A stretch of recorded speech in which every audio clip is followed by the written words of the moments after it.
Out of all the places that you've traveled the world, where's your favorite to go to?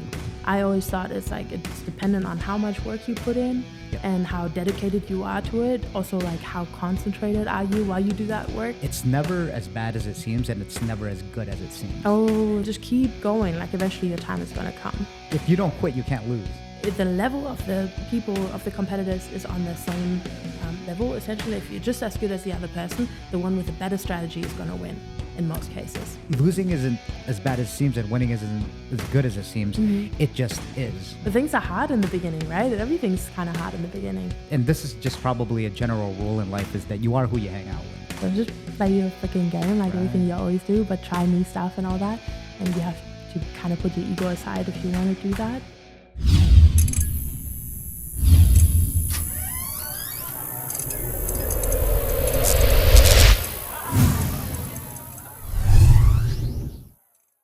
Out of all the places that you've traveled the world, where's your favorite to go to?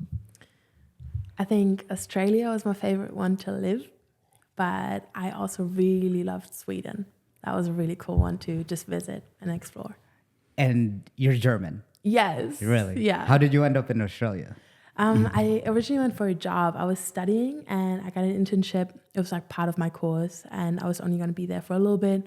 And then just ended up staying for a little bit longer. But that was part of my studies essentially. What were you doing for your studies? So I originally studied shipping and chartering. It's like a logistics course for the maritime industry. Very niche, I know, and very different to what I like to do now. But that's just kind of what I ended up doing after school. Yeah. Mm-hmm. So you went from Germany. So like I was telling you, I was looking at your Instagram like a stalker. I was like one of those creeps. But I noticed that, not noticed because I actually go to the same gym with you, that you're like some high level beast of a jiu-jitsu player. Can you take me back to how you first got started in jiu-jitsu? So this was actually in Australia, and I had just moved there. I had just started working, and this was my first ever real job, I want to say. So I was going to the office every day. I was doing my work. I was going home, and then I was like, okay, well, I got to go do something. You know, part of it was I want to meet people, and part of it was I can't sit in an office for like 8 hours every day and then not move my body. That was like kind of a new thing to me. And then so I started going to a gym. It was like a local place, and I did like these fit boxing classes and just stuff like that, you know, like HIIT classes, and that was kind of cool. But there I met some people who took me to their jiu-jitsu gym. Were you active before that? Like, were you like a super active girl before? Like? Not super active. I did like ballet, and I was like a runner for a little bit and stuff like that. So I was like, I want to say I was always active. I always did something, but I wasn't like a sporty girl, you know. I was like, it wasn't like the athlete in school or anything like that. Yeah. So when you got into jiu-jitsu, so you met them at a random HIIT class, and then they were doing jiu-jitsu? Yeah, so this was like a bunch of people, like a little friend group that I met, and they took me to the jiu-jitsu gym. And honestly, like I didn't even want to really go at first, and then I was like, well, like there's no harm in trying it out, right? So I went, and I remember they gave me this ginormous white gi at this belt. They wrapped it around me like 3 times. And then I was like, okay, well, I'll do it. It was like also very dingy. It was like at the bottom of a commercial gym. Like you had to go up and you had to go back down. And then there were just like a couple of jigsaw mats essentially on the ground. And there were like 5 people. 3 of them were girls, which was pretty cool. Yeah. And I just did my first class, and I was like, this is kind of cool. Like, I'll come again. You had to go through an alleyway, kind of fight like 3 bums real quick. Absolutely. It was like a bit of pull out a knife. No knives. But close. Basically like that, yeah. So did you have a feeling, I've asked this before with girls that do jiu-jitsu, did you think it was kind of weird? Because you know in jiu-jitsu it's close proximity, and you have to like grab, and like there's a lot of uncomfortableness when it comes to like grabbing also the opposite sex and stuff. Yeah. Did you ever have that in mind, or you were just like, fuck it, like I don't really care? Or was it a Honestly, bit uncomfortable at first? I think the way that I started was a really, really good way because there were a couple of girls around and all the guys were so friendly. Like it wasn't a big gym. There were just a few people. And because it was so casual, I think I never really had to worry about that at all. Like I never thought, oh man, like there's some people that I don't feel comfortable with or some positions that I don't feel comfortable with. It was also a girl teaching my very first class. Okay. And in retrospect, I think those things just kind of really affected it. It just made me feel really, normal, like these are other girls I can do that with, Yeah, of course, like it's still very close proximity, but I didn't feel like, oh man, I'm partnered up with this big guy that I don't know, like this is a weird situation or whatever. So, and then by the time that I was like more into it and I was training like at like bigger gyms, I never really worried about that either because then it already felt kind of normal. Yeah, that's good to hear because I mean, not to go too much into it, I heard some like horror stories about that, about like guys making girls uncomfortable. Obviously, it's happens. Like, it happens, but not too often, but it does happen. So that's good. I think I was super lucky. Yeah, for sure. So you went over to Australia and then we were talking about before this. Can you tell me a little bit what happened during COVID? So I basically did my internship. That was kind of the time that I was supposed to be there for. And then I wanted to travel a little bit. I wanted to explore the country because I was already over there. And then I really loved it, but I was like, there was never a thought in my head about, I'm going to live here. This is the place that I'm moving. In Australia. It wasn't like that. I was going to go back home, but then COVID started and everything got locked down in Germany and obviously in big parts of Australia too. But where I was, gyms were still open for the most part. We only closed for a couple of weeks. And then I was still able to work. And I was, going to the beach every day, seeing my friends. All of that was possible, It was very different to what it was like in Germany. And then, my mom really wanted me to come home. She was very worried. She didn't know what the world was going to come to. You were stuck in Australia? I wasn't stuck. I had the opportunity to come back home. Especially... the way the German government is organized, they were reaching out. They were like, hey, do you want to come home? We can organize this for you. We can make sure that you come home. And I was thinking about it for a little bit and I thought, nah, I'm going to stay. I'm going to stay. Yeah. And it turned out good. It could have also turned into a horror story, if the whole world was falling apart or whatever. But to me, it was really good. I could just stay and like live life like normal. Like COVID barely affected me really. Right. Very lucky. And at this time, like when you found Jiu-Jitsu in Australia, were you training? Did you get addicted to it right away, or were you just like training all the time, or were you like, all right, on and off? I was never on and off. I was pretty consistent from the get-go, but I started training like 2 days a week, maybe 3 days a week, like just like a normal sport, like it was still very casual. But then a couple months in, I competed for the first time, and that was just the moment that got me hooked because I'd never competed in anything in my life really. I've like come from a background where we did a lot of like musical stuff and theater stuff and church stuff and all that was really cool, but all of that was really, inclusive and it was just cool to show up and just participate and whatever. And I'd never really done anything that competitive in my life. And then I did my first competition. I was like, this is the coolest feeling I can imagine. That was so cool to me. On your first competition, what struck you the most? Like why, what light bulb clicked in your head where like, oh shit. This is it. The if you could think back to that. The energy, the feeling of, well, I've done what I could. I'm prepared. I trained so hard.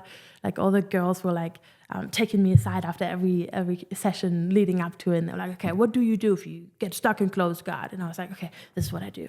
It was like practicing for a test. It was like I was like learning everything by heart, and now like years in I realized, I had no idea what I was doing, obviously. I was a little white belt, but going in there and feeling prepared and then feeling those nerves and that feeling of being alive, like this is the moment right now. Obviously no one was watching me. This was like a local grappling industries, white belt division, like nobody was watching, but to me it just felt like, wow, I'm like weirdly on a stage right now. And then that was just a cool feeling. Yeah, and then you just started competing ever since? In the gi or no gi? Did you do a little bit mix? All of it, yeah. I did both of them in the beginning. And then I stopped the gi for a little bit during COVID just because we weren't like training at gyms for the most part. We were training like in like small groups and everybody was just doing no gi there. And then so that was a lot of no gi for me. But now I just got back to the gi and I like them both. I think they're both cool. Right. What did you take as a white belt competing? What did you take the most out of like when you first started competing, what was it that really led you to be like, oh, okay, this is what I'm going to do to get to that like next level at the start? Yeah. Because I think that's where a lot of people, I ask that because a lot of people get stuck. Yeah. I think, as you know by now, I think it's like, I don't know, 3 to 6 months into white belt, most people quit. But what kept you going? What was it like?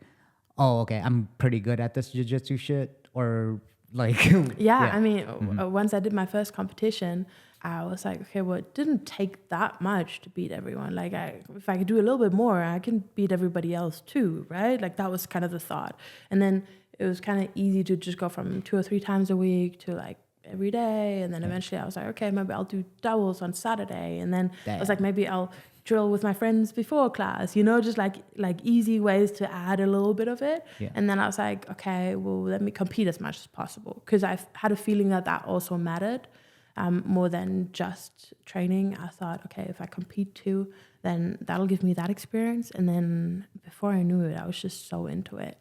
Yeah. So I talked about a little bit about it. You're like a high level competitor. I mean, it's obvious when I obviously roll with you at the gym, but yeah, doing more research. I mean, you've gone with, the likes of like Helena, the jiu-jitsu girl, and all that stuff. How did you come about competing at such a high level with all these known quote unquote stars in the game? Well, you were at Australia, and then take me back from there. I eventually came to the US for a little bit, and that was kind of my almost like a personal ultimatum, because I was doing good in the Australian jiu-jitsu scene, and now I feel like the world has kind of caught up to how good Australian jiu-jitsu is. But at the time, I had no idea. Like, I didn't know. Like, I thought this place is so far away from everywhere else. The people that I watch on YouTube, the actual world-class people, they are so far away. I don't even know if, that's even something in reach. Because I was like every other blue belt. I was like, I want to do this for a living, like this is my thing, And then I came to the US and I gave myself 3 months, and I thought, okay, I'm going to train as much as possible. I'm going to just make this my full-time thing right now, just for the 3 months. And then I'm going to compete as much as possible. And from there, I just wanted to see like how big is the gap between my skill and then the skill of these local girls, like the top level girls that go to the big competition, not just like the local tournament that you can find in your own hometown, but also like, worlds and like pans and like all these big tournaments, and then the ADCC opens, that kind of stuff. So I was like, okay, I'm going to compete as much as possible, train as much as possible, and then figure out where I'm at. And Helena, I mean, she had just moved to Austin too when I moved there.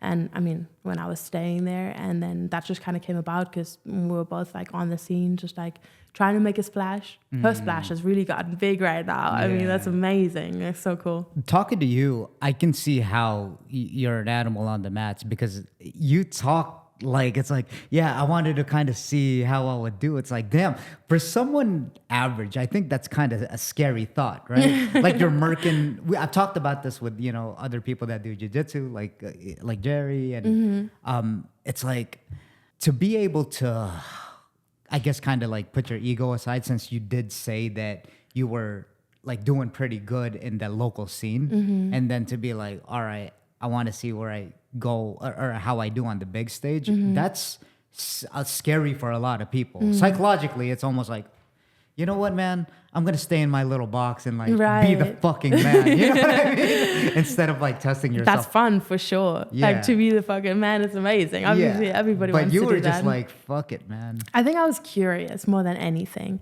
And I think it was still early enough for me to not have an ego. I think for lots of people, once they make it to a certain point, it's really hard to get to that, Like, I hadn't done anything, I just won some local tournaments. Like, I knew that wasn't anything to boast about. So I was like, well, until I actually win something cool, like, I have nothing to lose. I can just try. Wow. That's how I felt. That's a great mindset to have. And so after you went to Australia, was it a hassle getting to like US and finding out where to go? Or how did you look at what scene to go to? Did you just know people? So in Australia, obviously Craig Jones and like Lachlan Giles, they're like the big jiu-jitsu heroes. And so B team was like a huge deal over there. I mean, still is. Yeah. And I know that's like popular among lots of people, but in Australia, that was like the place to be.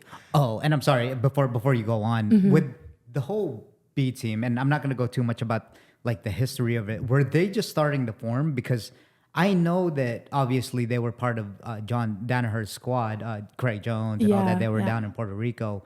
When you were there training, did they just start forming that? Was it fairly new, the B team? I don't know how long. Honestly, that's a good question. It must have been like maybe a year or two. It wasn't like I didn't show up first day, you know. It was like a little bit further down the road. But I think they were less established than they are now. Like it must have been pretty early on.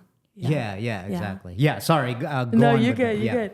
And I mean, that was kind of the logical choice for me. That's where I wanted to go. And then I knew like 2-3 people there, and I was like, okay, I'm gonna just join them and like train there a little bit. And then that was a really good experience. Yeah, I got good opportunities out of that too. And by then, you knew that there were pretty big players in the game. That's why you were like, okay, maybe they can up the level on my game. I thought like it doesn't really like I don't think I ever thought there's one gym that I need to go to and that's where I'm going to get good. I always thought it's like it's dependent on how much work you put in and how dedicated you are to it. Also, like how concentrated are you while you do that work. I think it's easy to show up every day and just kind of, you know, roll without any intention. But I thought, oh man, like everything like is going to be in this right now. Like I'm just going to do my best and figure out how far I can take this. So I just thought that was going to be like a good place for me to train. When did you decide that? Because a lot of people, just like in life in general, they'll kind of say, yeah, this is what I want to do. And in some sort of way, psychologically, I know talk is like the substitute for language for a lot of people, right? They're kind of like, yeah, I'm going to do this. And I get it because they fantasize in their head about what they want to do. And then they get those dopamine hits. And then they're like, okay, well, you know, when it's time to put in the work, it's like, all right, well, I'm good. When did you decide to be such a high athlete competitor in your sport? Like when was that moment for you where you were like, I'm gonna compete against the best in the world? You know, I know I asked the version of that like earlier, but did you have like just a moment where it's like, all right, I'm all in on this shit? I feel like there were a couple milestones. The first one, I think it was a little bit of all in when I first came to the US and I gave myself those 3 months. That was definitely a point where I was like, oh, I'm kind of committing to this already, even if it doesn't work out. Yeah. And then kind of towards the end of that trip, I won Worlds at Purple Belt. And that was kind of my, oh, well, I guess I'm all right at this. Like, I can just keep going. And I knew, like, if you win Purple Belt Worlds, like, you might be, like, a really good Purple Belt, but you're not the best brown belt, and you're definitely not the best black belt. Like, you just go up the next division, all of a sudden you're the worst person in the group, you know? So I was like, okay, well, this is kind of, you know, a good indicator that there might be some potential here. But now, like, the real work begins. Now I have to keep going. So then, again, that was like a milestone where I had to decide, do I really want this? Yeah. And then I was in a curious situation because I had the 3 months and then my visa was up. And then originally I was going back to Germany, but then I still had to sort out some stuff back in Australia. So I went back there and then I had to decide, what am I going to do next? What's going to be my move, honestly, you know? Because obviously going back to Germany was always going to be an option, you know. I could just go back to normal life and like kind of say goodbye to that bug of jiu-jitsu, which every blue belt gets in a way, you know. Right. But it had just like infected me at that point, and I was curious. I still wanted to take it further. So that's kind of when I committed, when I came back to the US, and then I was like, I'm gonna try and spend a lot of time here and try and actually get good. Have you taken any breaks in between like jiu-jitsu since you did have to go back to Australia, right? And then go back, or you just kept training? I always at like local gyms and I always trained. Like wherever I was, I always trained. There's like the odd break here and there, like getting injured, or like when I go back to Germany, sometimes like I can't train as much as I would here. You know, obviously like it depends on like what your routine's like and if life really revolves around it. But I always try to be consistent. Like there was never like a few months where I said, oh, I don't want to do this anymore. I didn't have that. So in your whole jiu-jitsu career, you've been doing it, what, 5 years? Brown belt? Somewhere like that. Jesus Christ. Do you think it's just consistency? Actually, you make a good point, actually, because I hear a lot about this from Coach Jerry and the other people that are really, really good, is that learning with intention. Can you go into a little bit more detail about that? Because you're right. I definitely agree with you. You can just go into the gym and kind of go through the motions. But can you talk about your training regimen, how you approach like the game and how you got good? So that I'm guessing that's how you got good really, really fast. Well, first of all, I think I got to a point where I thought I was really good, and then that started falling apart, and I was like, wait a second, like everybody else is so much better, like, and I get beat up by people that are like lower rank than me. You know, if you even want to pay attention to being a brown belt, like it doesn't really matter. There's freaking blue belts that aren't even more athletic or strong or anything. They're just good at what they do, and they beat me. You know, like I don't think there's any point where you're like, oh, I'm really good now. You know, obviously, like there's like I'm such a far stretch away from being world class. You know, and if that's the goal, then there's a long way for me to go. But the intention thing, I think it's two things. One, it actually makes you better if you go in and you have a plan, you have an idea of what you want to do rather than just doing the same things that you always do. Coach Jerry always says that, you know. Don't just play your freaking game like everything you always do, but try new stuff and all that. And you have to kind of put your ego aside if you want to do that, right? It's hard to do that because then you're going to lose, you know. You're not going to be winning all the time if you try new stuff. So I'm really trying to get better at that. But then I also think that, especially once you've like trained for quite a while, I know 5 years is not a lot, but in comparison to like just starting out where you're so hungry and you have so much fire in you and everything's so exciting and your learning curve is like that, you just keep learning so much new stuff every single day and you do better every week, you know. Now, I still feel like I'm getting better every week, but like training with intention, like is more of a means to keep me interested at this point. Because if I just kept showing up, I would probably lose interest eventually, you know? Yeah, I think that's just the reality of it. Yeah. Yeah, for sure. No, you make a fucking great point.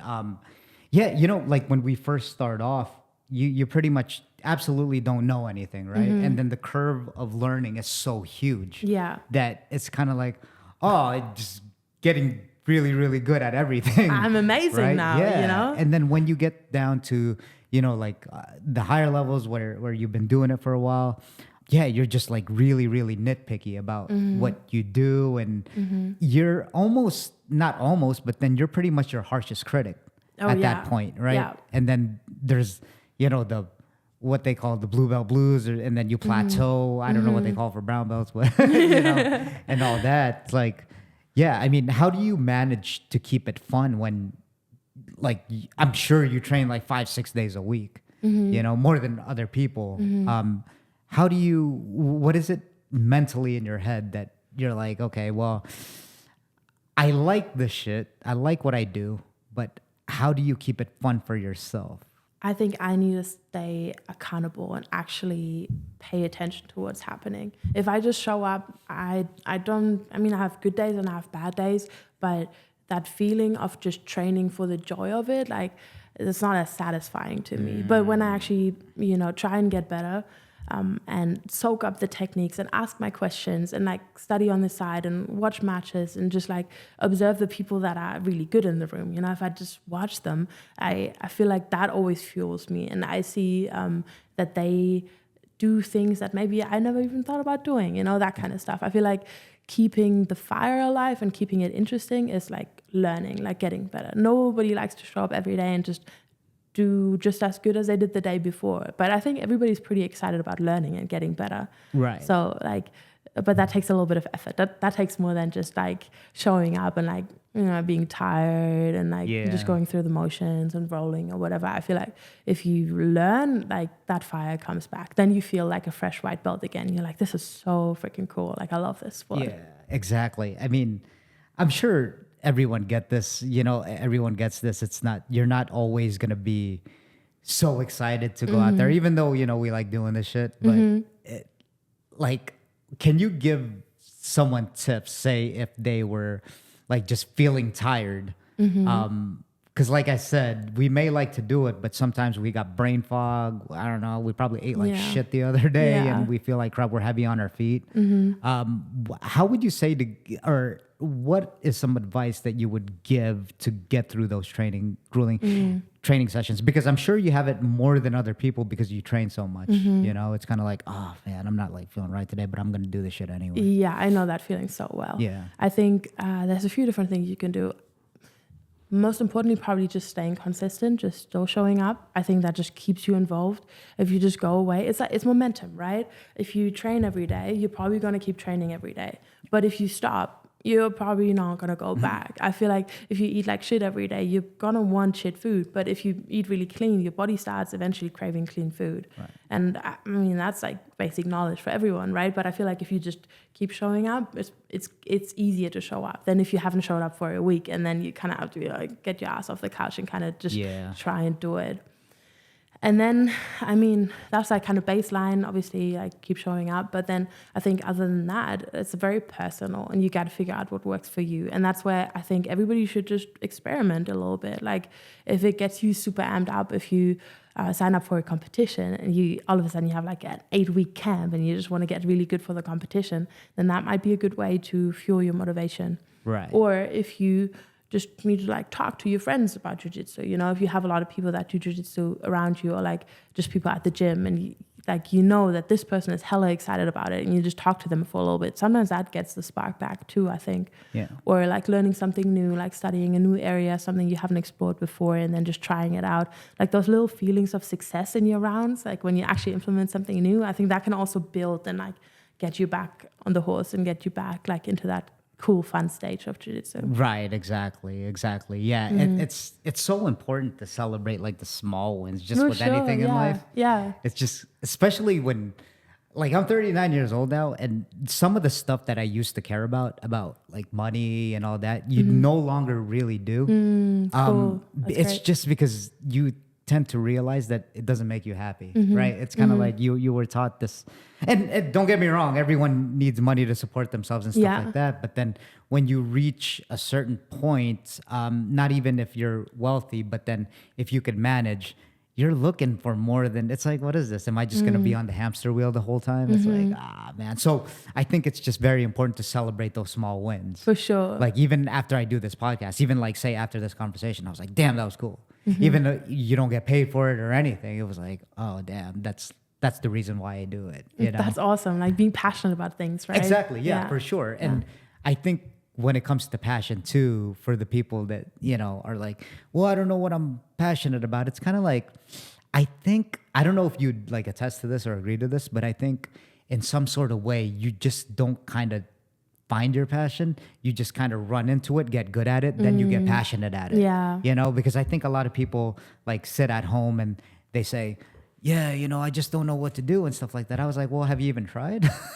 Because I think if you got competent at those things, you'd be like, oh, this is fun because, you know, I'm just kind of like good at it. The things are hard in the beginning, right? Everything's kind of hard in the beginning. Yeah. And sometimes you just got to try things out too. I never thought I would do jiu-jitsu. That was so far away from my reality, you know, like more of an artsy girl, more of a language girl, like more, you know, like the smoother things, not the bashing each other, you know, like, and I realized jiu-jitsu is not like, it's not just violence, it's got more to that. But like, to me, that was something I was never going to do, you know, and then just going through life and like, I mean, I'm in my 20s, like I feel like the 20s are very crazy in that way, you know, lots of things can happen and your personality forms in different ways. I feel like I've been exposed to different things, just trying stuff out, and then you can, you know, you kind of find your niche eventually, and you can have different niches too. You don't have to be passionate about just one thing only. Like, I feel like I'm passionate about different things, and that doesn't mean that it takes away from anything, you know. Just because I love something doesn't mean I can love something else less. I feel like we can invest ourselves and we can just be, you know, excited about different things. So trying stuff out and like just exposing yourself to new areas and ideas. I mean, you live one life, you know, it's kind of like you might as well just do everything. Yeah, you do. Well, I'm trying to. Yeah, exactly. Awesome. I mean, that's why I kind of started this, and it's been, man, it's been one hell of a ride, right? It's kind of like the meeting with people, right? Whoever thought that I'd sit in front of you or the other people that, you know, you'll kind of talk to at the gym, and we're all nice to each other, but then it's almost like to get to know someone and to like an interpersonal connected level is just, that's something that is like more spiritual than anything. It's something that you can't pay for. Yeah. Right? And it takes a little bit of time and a little bit of interest, right? Exactly. It's more than just a small talk when you run into each other every day. You Right. know? Like I can probably ask you like at the gym. It's like, oh, how was your weekend? But then it's almost like, all right. Yeah. Good weekend. Great. Yeah, Perfect. great. Okay, cool. Moving on. Sorry, my back kind of hurts, you know. Yeah. But yeah, so going back to like your story with when you get ready for these high level competitions, can you describe a little bit more about your training camp and how you personally prep for it? Like how's your eating? Like how are you dialing yourself in? How long's the training camp when you do these high level like competitions? Honestly, I never really look at it as a training camp. I feel like I've learned from the people that I've been around that are like really high level, that as long as you're always training, your training camp shouldn't be like anything different to what you usually do, you know, Right, but then you might be a little bit more dialed into a certain style, you know, it depends on what kind of rule set I do. And now all of a sudden my brain works differently in the rounds, you know, like I'm counting my points differently, or I'm like looking for other things. Like if I was doing a sub-only tournament, I'd have to like look at all my jiu-jitsu very differently all of a sudden, right? That kind of preparation, that does change for sure. And then I try to make sure that my cardio is good. So I'm probably rolling harder than I would usually do, you know, when I'm just maintaining and I'm trying to learn and trying things out a little bit more. And now when I'm preparing for a competition, I'm probably trying to like actually get my gas tank empty at the end of the session and like working towards those goals, like seeing like, can I actually win this round, you know, grabbing people that are more similar to me too in a way, you know, maybe like rolling more with girls and more people my size and stuff like that. It's probably not very beneficial for me to go with this ginormous dude, Right. you know, or like a tiny person, like when I'm preparing for a competition. Yeah. So that kind of stuff. For Kind sure. of just like kind of emulating the environment instead of adjusting your training. That's a really Right. good point. Yeah. Yeah. I don't know if this is the same for like competitor, like MMA or boxing or whatever, but a lot of people that I talk to, they're like, you know what I had a realization in is that, because usually, like you said about like the rule set, right? There's a lot of fighters that I talk to, they're just kind of like, you know what? Fuck the rule set. I'm just going to go in there and knock them the fuck out. You're Like, right. that's like the mentality that seems to be. Yeah. Would that be the same? Is it going to the Jits thing where it's like, yeah, I'm just going to try to armbar this fucking girl. Like, Yeah. you know what I mean? No, for Or is sure. it a little different? Is it like, okay, well, I really got to pace myself. And from the video as I looked at with, I don't know, Helena, just an example. But Yeah.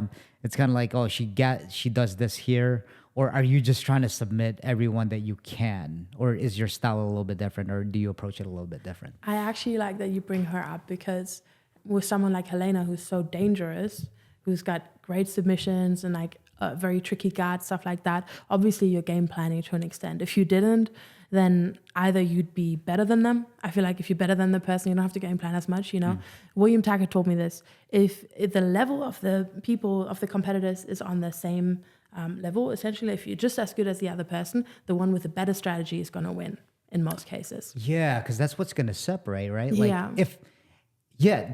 Fuck, that's a great point. I just had a light bulb moment, actually. Yeah, if you're the same, then what really is going to separate you from... Yeah, that's true. If you your can skill get it sets to were the your same. game, you know, if you Yeah. can make sure that you're in the more advantageous positions and stuff like that, then you're probably going to be the one owning the mat on that Yeah. day, you know? I Have think you that's ever the had whole an thing. experience like that as far as matches where you feel like there's a skill level, a girl that was same skill level as you, and you had to kind of like be like, oh, I gotta beat her out in this other advantage more than like skill versus skill, Yeah. right? Yeah. There's a girl back in Australia who comes to mind immediately when you ask that question. She was already training when I first started, and she was really good. She was like kind of the girl in Australia that was winning everything. And I was like, man, like if one day I could be as good as her, that would be amazing. And you know, like we were new, and like that's not the level that I'm aspiring to now. But at that point, I was like, man, like she's so good. That's what I want to be like, you know. And then when I eventually had a match against her for the first time, I was like, she's so good. How am I going to beat her? Like, what am I going to do? And she beat me that day. But since then, we've had, I think, 6 matches, and we've kind of gone back and forth a little bit. And every time that I prepared really well specifically for her and had the right strategy and a coach in my corner who was telling me what to do and like making sure that I adjust those little elements where I know that she's better than me at, those were the times that I beat her, you know. And like it's almost like every couple months we meet each other on the mat again, you know. And now this last time that I met her, she beat me, and it was kind of a little bit heartbreaking because the match was a little bit like a match that we had like a year ago, which was in a different rule set. And I beat her that day, but she should have beaten me, you know, because she had lots of sub attempts and whatever. And I just kind of came up for the 2 and I kind of got the points and got away with the win. But she had like a ton of advantages. I was an IBJJF, so she beat me. I beat her that day on paper, but it really felt like she beat me. And I kind of got away with it. And then, you know, Cody was coaching me and he said, treat this as a loss because, yeah, you won. But, you know, like in a different rule set, you would have lost. And like if you know, she makes little adjustments, she can just submit you next time. So you got to make sure that you don't play to her strengths anymore. You know, you got to adjust this. And now this last time that I versed her, I kind of played in a similar way. You know, I think I made some adjustments, but they weren't big enough to actually, you know, close the gap or like get the game to like where I want to play, you know. So very interesting there. Like, you know, it didn't work out the way that I wanted to. You know, she beat me that time just because my strategy wasn't quite right. Or I had the right strategy in mind, but I wasn't prepared enough to really implement it. So I think that stuff really matters. Yeah, you know, speaking of which, when you mentioned Cody and yourself, like, it's great to be that honest with yourself because, you know, what you just told me about, like, you know, you could have, like, you would have lost that match or... Those conversations are kind of hard to have. And I know in that level of competition that you need that. Obviously, you don't want like some coach telling you like, yeah, you're doing great. You know, like, yeah, keep doing what you're doing. Fucking down. Yeah, but yeah, it's hard to be. You really in this game, you really need to check that ego a lot and just look yourself in the mirror and be like, oh, I'm not up to where I am. Yeah. Do you think you're like your harshest critic? Would you say you're hard on yourself, or would you say it's kind of like, well, I just kind of analyze and, you know, what's your philosophy on that? Because I ask this because I've gone through a transition to where with all the things I do and not just martial arts, I was my harshest critic. But then as you grow older, you kind of like need to be kind to yourself a little bit. You know what I mean? It's kind of like you have to talk to yourself like you're talking to your like best friend. You can't just be like, fuck you, you suck.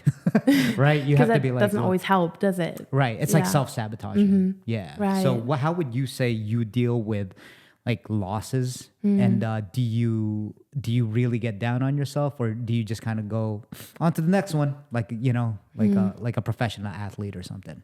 I used to get a bit more down on myself than I do now, I think. And sometimes I wonder if that means that I'm like less invested in it.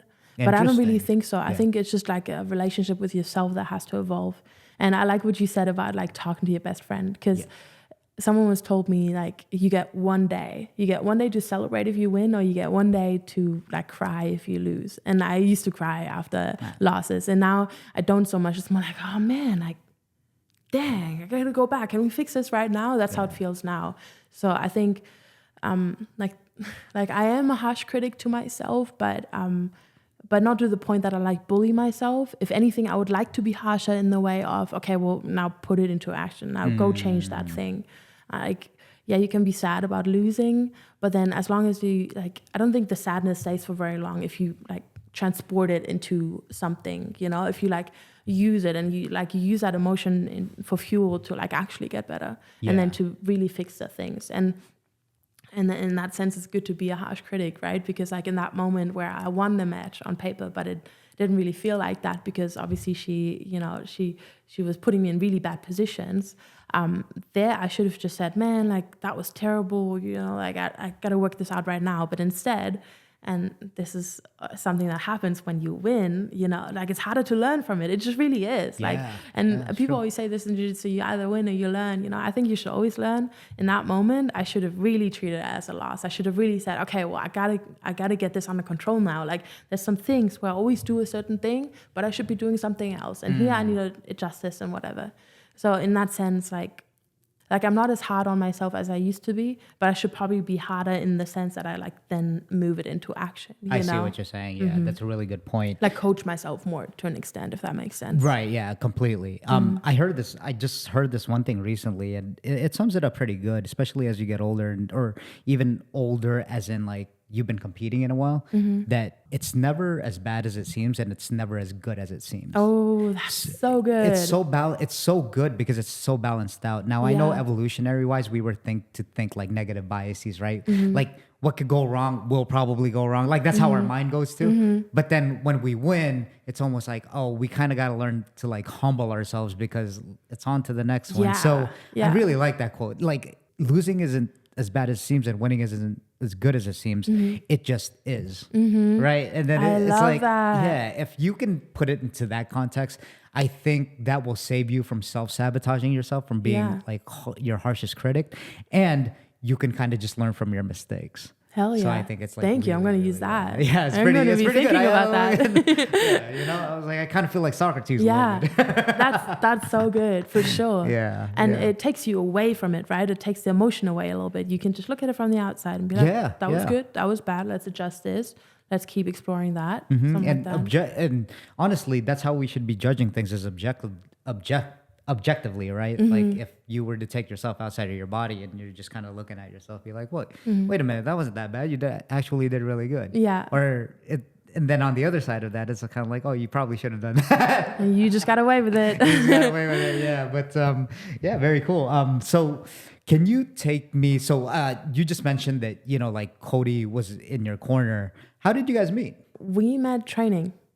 So I spent some time at B Team, and then when I came back to Austin, I was like, let me explore the other gyms here. You know, as I said before, like I don't feel like there's one place where you can get really good, but I think there's like different places, you know. And I was exploring this new gym that was Cody's home gym. Like that's where he spent like, I want to say like all of his time training, like from white belt to black belt.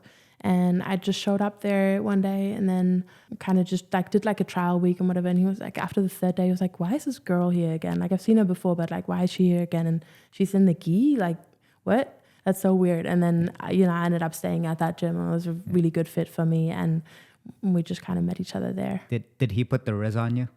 Was he like, yo, girl, let me tell you. He doesn't talk like that. Okay. I just imagine him saying, yo, girl. Yeah, it's like, yo. It took like a few days until we like had a bit of a conversation, but it wasn't like anything like that. It wasn't any pickup artistry. No, not like that. Yeah, shout out to Cody, man. That's so but funny. yeah, no, that's cool. I see you guys again on Insta, like you guys travel a lot, and that's really, really cool. What I wanted to really ask was, how does it feel? I know that he, you know, you've been by his side on his fights.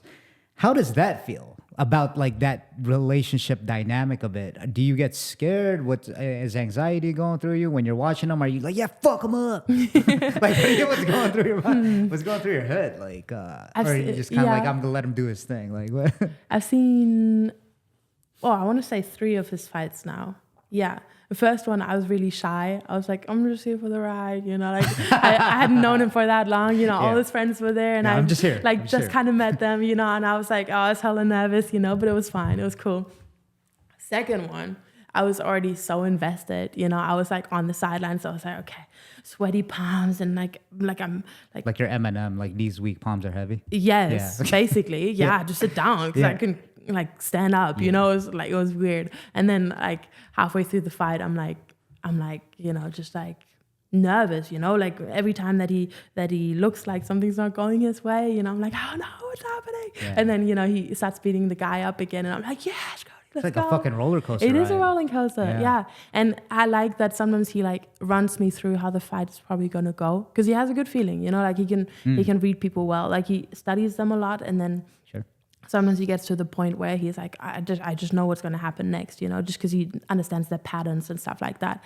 And I remember one fight where he kind of got rocked a little bit. Like, it wasn't even bad or anything, but like you could see him stumble for a second and then he caught himself. Yep. And that before that, like the day before or whatever, he told me it might look like I'm losing for a little bit, but it's all part of the game, you know, like really? Like I'm going to play possum and then eventually I'm going to get him. And I was like turned to his mom and to his sister. I was like, he said this was going to happen. It's going to be fine. It's going to be fine, you know? Like, but like hella nervous. And then, you know, last one, I was just bawling my eyes out by the end of it. It's like, it's very emotional for me too. Yeah, exactly. Are you involved in like, and you don't have to go too much into it, obviously, but then Are you involved in any of the coaching? Like, what's the inputs? Are you involved in any of the fights at all? No, Or is no, it just no. kinda like, I don't really have anything to contribute. Yeah. It's cool that I can be there all the time because, just being there is contributing. for sure, yeah. I mean, I hear a lot of the stuff that his coaches tell him, and like I hear him talk about it. Like I feel like sometimes he just needs space to talk about that kind of stuff, and then I'm there and I can just listen, and then I get a feeling for it. It's almost like he's like filling me in. Like there's nothing that I can contribute to him, but like it's cool. Sometimes like most of the time, like on Sundays, we just spend long days drilling, and then he can like practice his stuff on me, and like the jiu-jitsu is like helpful in a sense, though I can't teach him anything. Like no way, but like he can practice stuff on me, like I can just be a body for him in a way.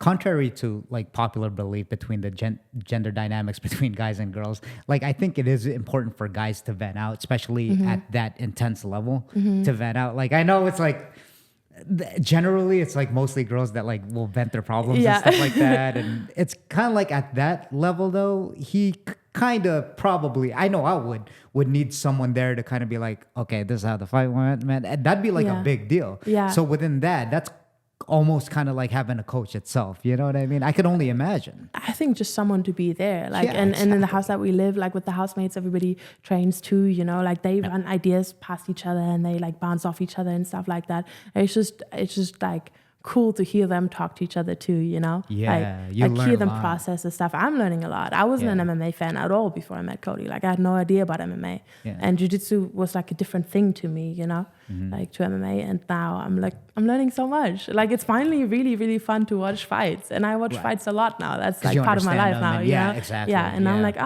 I kind of see what's going on here, I think, Right. And speaking of which, kind of what I wanted to get to next, because like everything's connected, and you mentioned like, with the Tackett, William Tackett and Andrew Tackett, one of the things that, and this is just probably a general rule in life, is that you are who you hang out with. That's for sure. Absolutely. And it's almost like I can see just like within your training, I mean, you hang out with those guys, you got Cody, you got a bunch of high level guys. I mean, you're a product of that for sure, man. You know what I mean? I'm it's lucky just like, about everything that wraps off. Oh, for man. sure. And that's a great way to be lucky because, if you're going at it from a high level competition, I mean, it's great to have those resources or assets that you can call friends. For sure. What's the biggest really thing cool. that you've learned from training with high level athletes like that? Maybe not what they just tell you, but then what you just see consciously. You're like, oh, he does this shit, so I'm gonna kind of implement that. What would you say, whether it's a mindset or whether it's a jiu-jitsu move or whatever it is, what would you say is the biggest thing that you take from all these guys that you train with?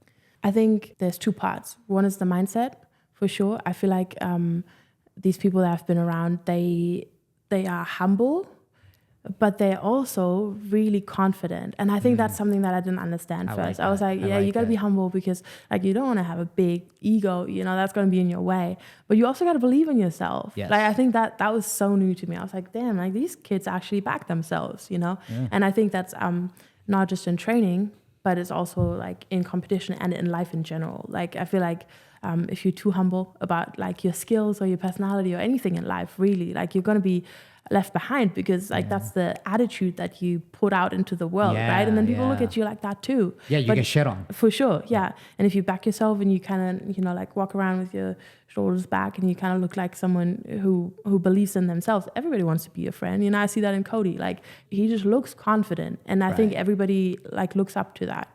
Yeah, I think he might be like the perfect consummate of that. It's kind of like, and it's a holistic of everything, right? It's how you look. It's kind of like people don't like to talk about this, but yeah, it's kind of like your status game of who you are. Like I'm pretty sure for Cody, it's kind of like he's like the hottest upcoming fighter, you know what I mean, to come up, about to go into Dana White's Contender Series. It's kind of like that's part of it too, for right? sure, Like, all that stuff, like that makes a person for sure. Yeah. It also doesn't happen overnight. That's years and years of hard work. And I want to say that that's maybe the other thing that surprised me, or not surprised me, but like that just keeps showing itself when I hang around like high level athletes. I feel like they all just keep working over a long time. And it's not about how hard you work in 1 week. It really isn't. It's about how hard you work over a year. And I think, obviously, like we think we can cram a day full and like we can do all this training, but if you can't like at least do the minimum again the next day, you're not gonna get good, right? Like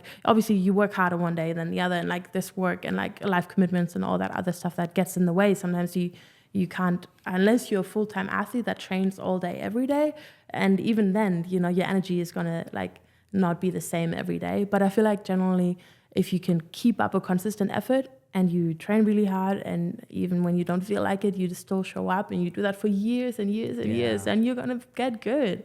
And like Cody says this, like whoever keeps training is eventually gonna be good. Like the people that like eventually that drop off, that stop training, they almost like make the room for everybody else, you know? Right. Like if you just keep going, like eventually your time is gonna come. Yeah, here's another quote, because you know how I love my quotes by now. It's kind of like, if you don't quit, you can't lose. Hell yeah. It's impossible, okay. right? It's impossible. Yeah. It's like you literally can't lose if you just keep going. And you hear those stories of people that that always lose everything, right? And then eventually they just kind of win. And then they keep winning. And you're like, where did that come from? That's an overnight success. Right. But it's not. They paid their dues. Yeah, it's like a force multiplier. What do you think is behind that? Like, do you think it's the compound interest kind of thing? Because sometimes you'll just kind of go, like say in JITS, right? Your progress will be stagnant a little bit, and you'll be like, man, I'm getting whatever, like I'm plateauing a little bit. And then here's the graph. It just kind of like skyrockets from there. That's just kind of how life works, you know? Really weird, right? Sometimes you just click, something changes, or I don't know. Yeah, exactly. Could be anything. So that's really good insight, because you know what you talked about with like confidence and being a little bit humble. You know, most people will kind of signal and be like, yeah, just be humble, bro, just get to work. It's kind of like, it's okay, man, you could be confident, you could be a badass motherfucker and still be humble. Yeah, totally. It's like a fine line, and to navigate that is a hard thing to do. Yeah, it takes time to practice that too, I guess. Yeah, definitely. So what's the next move for you? What's like, what are your goals? What is the next objective? Like, what's coming up? But are you just going to keep competing at a high level? Is there like a certain promotion, jiu-jitsu promotion that you want to win in particular? Is there like how many gold medals you want to win? What's like the next move for you? Yeah, I think for the longest time, the big goal was ADCC, because I mean, obviously you have to qualify for your geographic region, and then you get a ticket to the big show, and then that's like kind of the pinnacle of the sport, right? Everybody always calls it the Olympics of the sport. Now the landscape's changing a little bit. CJI is happening. It looks like it's happening again too, and like it's going to be bigger, you know? Like who knows if there's going to be women's divisions. Yeah. But I think right now... It's inevitable. It's inevitable. Right? Yeah. I think so. I hope so. Yeah, I feel like there was a little bit of talk of that, and who knows what's going to happen in the end. But I think both ADCC and CJI, they basically like... I mean, obviously they're competitors, but they're both like the biggest platform for the athletes right now. And it's going to be really interesting to see what's going to happen, right? Yeah. Like to see where everybody's, I mean, if ADCC is going to be around still, that's going to keep growing. If CJI is just going to take over, be a new monopoly, or if there's going to be like more big promotions that are just going to like put on 6 shows of the same level, you know? I think there's a bunch of them, like UFC Fight Pass, like is putting on invitationals that are really high level, you know, that kind of stuff. And then there's like stuff like Polaris in Europe, you know, there's like different promotions all over the place that are really good and where the high level people are. I think in general, you can tell who the high level people are. You don't need to be a ADCC medalist to know or whatever, you know, like, and I could win ADCC trials in Europe next year, and then I could go to ADCC and then still not be a name, you know, right? Because like obviously like every region is different, like the level is different and whatever, and then there's also a difference in how exciting you are. That's something that I'm learning, you know, like you can win and nobody can care because maybe it wasn't very exciting. Yeah, there's also kind of like the side stuff too, like some antics, as you know. It's kind of like, yeah, you kind of got to make, but you know what? Honestly, I think it's important to do that. You know, especially if you're right in front of a camera. Listen, I don't know what's politically or impolitically correct, but dude, these guys, like just say for the likes of like Gordon Ryan, right? And you know, he's talking all the shit, and I think it's good for the sport. Honestly, if it brings eyes, it's no different than like a UFC fighter being an exciting fighter because he strikes. It's kind of like it brings eyes to the sport, for right? Sure. Whether we think it's whether we think it's, I don't know, appropriate or not. I don't know. I mean, Yeah, and I mean, like good press and bad press. Do you even make a draw a line there? Is there a difference? Like if people are looking at you, is that just always good? Or are you like attached to how people see you? Right. That's a difference too. You know, where do you get your validation from? Like, are you secure in yourself? Those kinds of things. I think that plays a huge role once people actually look at you. And someone who blows up overnight because maybe they win something big, all of a sudden they go to a big show or something, they have to watch out. You know, like there's going to be haters. There's always going to be haters. Yeah. I mean, speaking of like Craig Jones in particular, he's like, you know, with all his quips and his jokes and, you know, like his banters and all that, he's a very fucking smart guy. He's so smart. I was telling you before this podcast, all I do is watch podcasts, and all the quote unquote intellectual podcasts that I watch, like Lex Friedman or something, or Chris Williamson, he's been on all these shows. Right. There's something to be said about that. And he can talk to these guys. He doesn't sit there and like, doesn't really know how to read the room or whatever. Like he's got it figured out, and he's a marketing genius too. Yes. To be able to put together a show like that and then make a world tour of the most world-renowned podcast is like next 100%. You just said it. It's like next level marketing, and marketing takes a lot of skill because it's all psychological. Yeah. None of these things are accidents, right? All of that is like premeditated, like figured out, this is what I'm going to do and this is what's going to make it blow up. And like, I'm going to put it out there that it's on the same weekend as ADCC and people have to decide. And then there's hella people who say, no, that sucks. What are you doing for the sport? You know, this is ruining it. And like there's going to be people that disagree, but you got to put up with that too, right? Yeah. What do you think the state of jiu-jitsu as a sport going mainstream is right now? Do you think, or should I say, where do you think it's going? Do you think it's going to get even more mainstream, or do you think that there's just not enough push? Like Joe Rogan will talk about like one kickboxing all the time, how it should be in the mainstream, but then I don't know if it's just not the international media side of it isn't just doing it, you know, in certain markets. But what about jiu-jitsu? Do you think it's too slow for it to go any further? Like how they have the rule sets? Do you think the rule sets are fucking it up? Or some rule sets are fucking it up? Yeah, or? I think all of that matters. I think we're still trying to figure out what can make jiu-jitsu more exciting, right? I think the pit that CJI introduced was like hella cool for everyone. Really cool. Because resets aren't fun, right? That kind of takes the action out of it. But then even in the pit, there were a couple matches that weren't exciting to watch, you know? And I think that's why the big names in jiu-jitsu are also the people that put on exciting shows. That's just how it is, you know? Like being a Rutolo is just always going to be cool. Yeah. Even if they don't ever win anything again. I think that's just part of what it is. So I think that's, you know, if we can get the exciting people to the top and there's a couple of big names that are just super cool to watch, then I think that's going to be like a big thing for jiu-jitsu. Right. Maybe more so than what promotion it is and like how many gyms there are in local cities and whatever. I think it's about like cool people at the top that put on real shows. Perfect. So before we end this podcast, how would you say for someone that wants to get, since you are a high level competitor, what advice would you give someone that's in high competition that they're not quite where they want to be? They're already in it. They're mixed in it, but then they kind of, you know, they probably lose more than they win. How can you say they adjust to kind of go on the path to like a winning path? I like that question. Yeah. I think you have to be honest with yourself and do a true assessment of where you're at, what's holding you back, and what are your strengths and your weaknesses. If you're eating like shit every day and you're not sleeping enough and actually you're just playing video games all day, those are probably things that hold you back just from the life side. If you feel like you've got everything figured out, like everything's dialed in for this dream and you want to do it and still, then maybe you get to the competition and you're just like so nervous you can't even like do anything, then it's probably like a mental side, which might even be harder to tackle. I don't know. That's like not as easy a fix.